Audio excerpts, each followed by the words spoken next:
In the shadow of a crumbling city, where the air was thick with soot and the streets echoed with the clatter of horse-drawn carts, lived a girl named Ava. She was 10, with tangled hair the color of coal dust and eyes that burned like embers, even when her stomach growled louder than the factory whistles.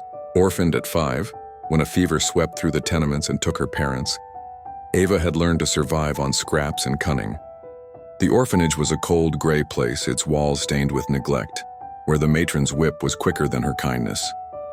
But Ava was no ordinary child. She had grit, a stubborn spark that refused to be snuffed out, no matter how hard the world tried. Each morning, Ava slipped through the orphanage's rusted gate before dawn, dodging the matron's watchful eye.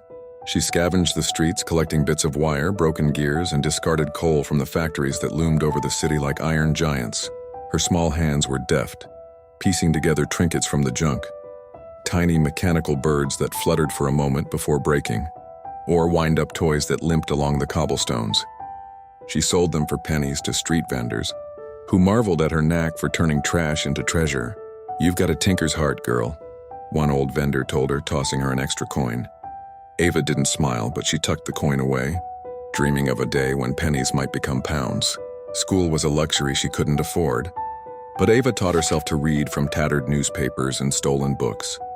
At night, under the flicker of a stolen candle, she pored over diagrams of engines and blueprints of machines, her mind racing with ideas. The city was changing. Steam was giving way to electricity, and factories were hungry for innovation. Ava wanted to be part of it, not just another urchin swept aside by progress. But the world didn't make it easy. She was a girl, an orphan, invisible to the men in suits who ran the city's industries. Still, she kept tinkering, kept dreaming, kept fighting.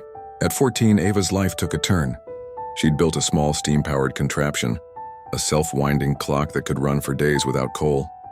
It was her proudest creation, cobbled together from scraps she'd hoarded for months. She took it to the city's annual invention fair, sneaking in past the guards who shooed away riffraff. Inside the grand hall filled with polished machines and pompous inventors, Ava's clock looked like a child's toy. But it caught the eye of Mr. Hawthorne, a grizzled engineer with a limp and a reputation for spotting talent. "Who made this?"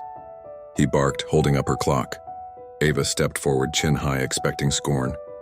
Instead, Hawthorne offered her an apprenticeship at his workshop. "You've got grit, kid," he said. "Don't waste it." The workshop was a wonderland of gears, wires, and possibility.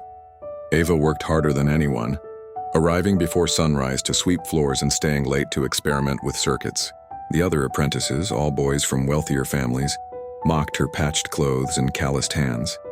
She ignored them, focusing on her work.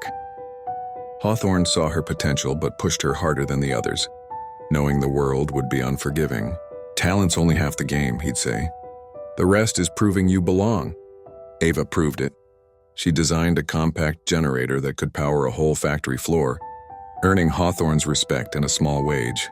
She saved every penny, her eyes set on something bigger. By 20, Ava was no longer invisible. Her designs, efficient, affordable, ingenious, were powering factories across the city. But success didn't come without scars. She faced sabotage from jealous rivals, skepticism from clients who doubted a woman's skill, and nights when exhaustion nearly broke her. Each time she gritted her teeth and pushed forward. She remembered the orphanage, the hunger, the cold, and swore she'd never go back.